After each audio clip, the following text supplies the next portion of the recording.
ભાજપના નેતાઓ કઈ રીતે ફ્રોડ કરે છે, કઈ રીતે લોકોની આંખોમાં ધૂળ નાખે છે અને કઈ રીતે બનાવટી આખું સિસ્ટમ ચલાવે છે એનો ભાંડો ફૂટો છે.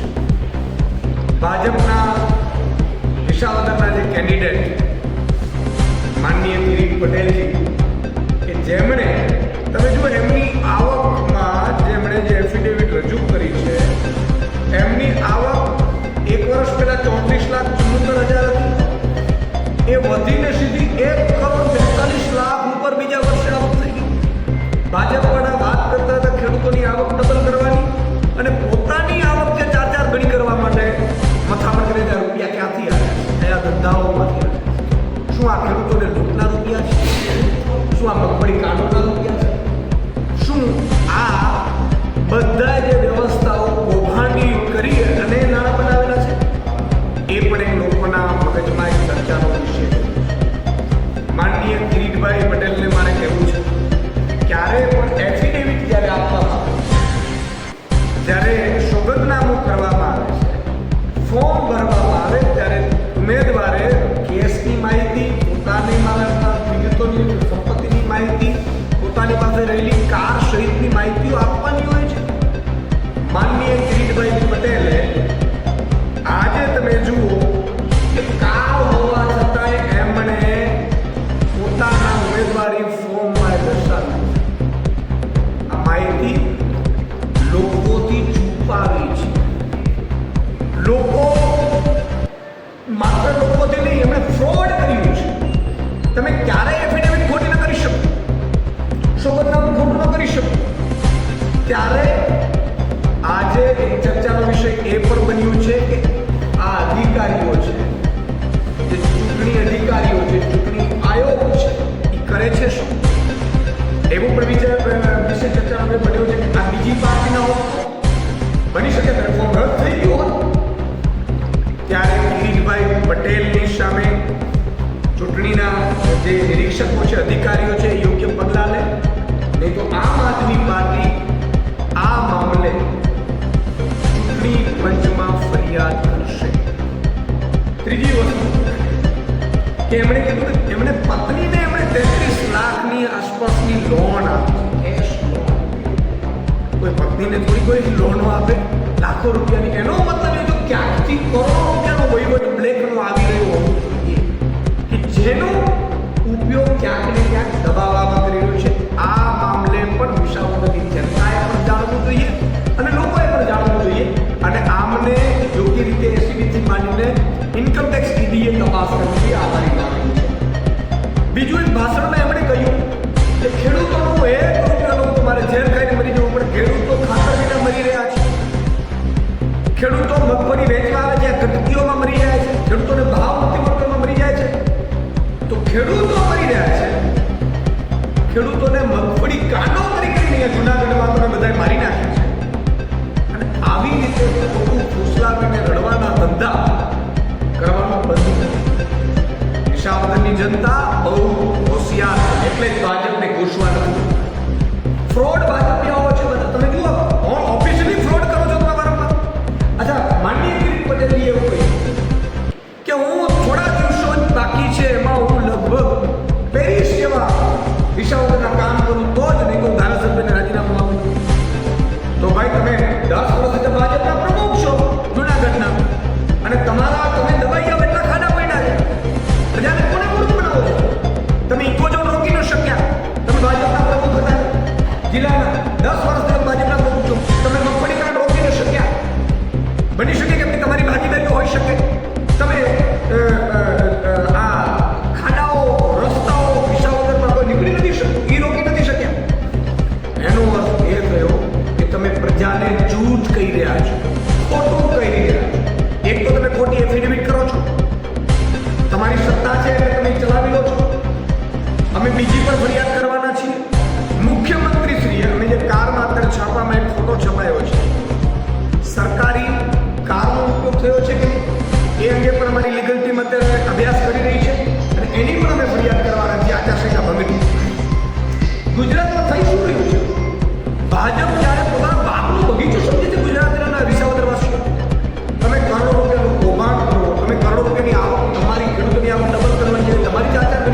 રીતે જાણી રહી છે. એટલે અમારી આપ સૌને પત્રકાર માધ્યમોથી મીડિયાના માધ્યમોથી મારી વિનંતી છે આ વાત વિસાવદરની જન સુધી તમે પહોંચાડજો કે આમણે ફ્રોડ કર્યું છે. આ ફ્રોડ છે. એક પેલો લેટર પર તમે જોયું હશે ફ્રોડનું, તમને બધાને ખબર હશે. ત્યાં પીએફ વાળો પ્રોટેક્ટેડ ફોરેસ્ટ વાળો શું થઈ રહ્યું છે. વિસાવદરની જનતા આટલી હોશિયાર છે, સમજદાર છે, અને તમે ભરમાવો ને એનો સન્માન ઉપર ઠેસ ન પહોંચાડો એવી અમારી માંગણી છે. અને તમારે જો પેરિસેટ બનાવવું હોય તો તમે 30 વર્ષથી ભાજપની સરકાર છે, સાંસદ તમારું છે, મંત્રી તમારા છે, જિલ્લા પ્રમુખ તમે બનાવી ચૂક્યા હો અને પછી આવવાની જરૂર નથી તમારી વિસાવદર ઈ નથી ભાવ આપવા છે. એટલે આ બધી બાબતો અંગે અમે આપણે વિનંતી કરી છે જન સુધી પહોંચાડો, વિસાવદરની જનતા આનાથી વાકેફ થાય.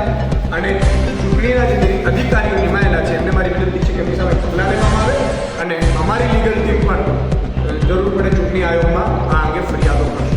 સર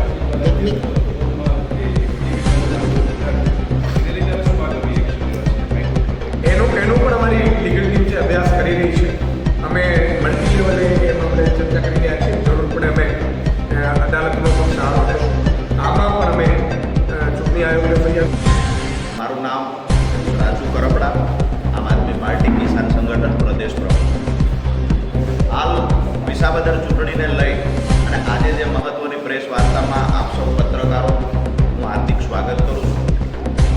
જૂનાગઢ જિલ્લાના પૂર્વ પ્રમુખ, હાલ વિસાવદર વિધાનસભાના ઉમેદવાર કિરીટભાઈ પટેલ, જેની ટૂંક સમયની અંદર રકમમાં મિલકતમાં જે વધારો થયો છે એને લઈને જૂનાગઢ અને સમગ્ર વિસ્તારમાં એક ચર્ચાનો વિષય બન્યો છે.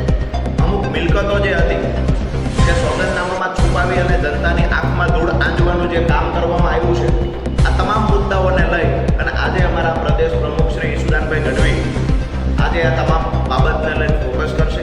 તેમજ જે મિલકતો છુપાવવામાં આવી છે એને લઈને પણ માહિતી આપશે.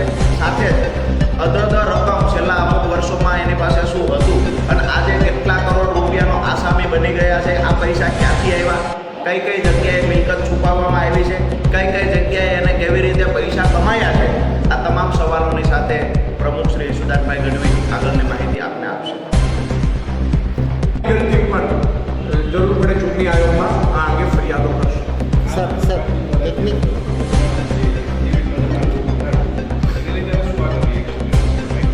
એનો પણ અમારી લીગલ ટીમ છે અભ્યાસ કરી રહી છે. અમે મલ્ટી લેવલે એમ આપણે ચર્ચા કરી રહ્યા છીએ. જરૂર પડે અમે અદાલતનો પણ સહારો લેશું.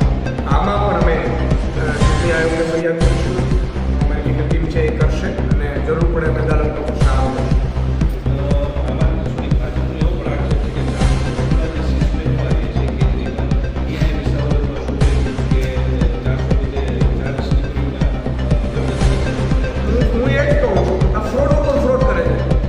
કેજરીવાલજી ક્યાં રહે છે? હું વિનંતી કરું છું કે ભાજપના મુખ્યમંત્રી આવે મારી સાથે. કેજરીવાલજી ક્યાં રહે છે આપણે ચેક કરી લઈએ. કેજરીવાલજી ક્યાં રહે છે ચેક કરી લઈએ. પણ આ વાત કેજરીવાલજીની નથી. વાત એ છે કે આમ આદમી પાર્ટી અહીંયા જીતી રહી છે. વાત એ છે કે ભારે બહુમતીથી જીતી રહી છે. વિસાવદરની જનતા ફરીથી જે ભાજપ વારંવાર એના ઉમેદવારો ખરીદી અને કોશિશ કરે છે આ વખતે ન ખરીદાય એવો ઉમેદવાર ગોપાલ ઇટાલી આવ્યો છે. એટલે ભાજપના નેતાઓના ભાજપના મુખ્યમંત્રીને હાર પડી ગઈ છે. આમ આદમીથી ડરી ગયા છે. એટલે અનાપ બોલે છે. મને તો એવું લાગે છે કે કદાચ અહીંયા પાકિસ્તાનને પાછું ન લાવ્યો હોય એટલી બીક ભાજપને લાગી ગઈ છે. કદાચ એવું પણ બની શકે કે વચ્ચે આ ચૂંટણીમાં વિસાવદરની ચૂંટણીમાં કદાચ પાકિસ્તાન આવી જાય. ભાજપના નેતાઓ પાસે એ જ બાકી છે. એટલે એક તો કામ કરવું નથી, લૂંટ ચલાવવી છે, ભ્રષ્ટાચાર કરવું છે, પોતે દેખાય એટલા રૂપિયા લૂંટ બચાવવી છે અને ઉપરથી જેને ક્યાંય લેવા દેવા એવા મુદ્દાઓને લાવવામાં આવે છે. હું જાહેરમાં ચેલેન્જ કરું છું કે આમ આદમી પાર્ટીના ગોપાલ ઇટાલિયાજી અને ભાજપના કિરીટ પટેલજી સામે ડિબેટ કરે દરેક મુદ્દાઓ પર. ચાલો આ ગોપાલ ઇટાલિયાજી હું કહીશ એ ડિબેટ સ્વીકારશે. આવો તમે ચર્ચા કરવા માટે તમારા તાકાત હોય. તમારા મુખ્યમંત્રીને સાથે લેવાનું તો એને લઈ આવો. તમારે એક વકીલને સાથે લાવવું તો એને લાવો. અને અમારા એક ગોપાલ ઇટાલિયા તમારા એક સવાલનો જવાબ આપશે અને તમારે જવાબ આપવો પડશે વિસાવદરની જનતાને તમે કેમ લૂંટ્યું.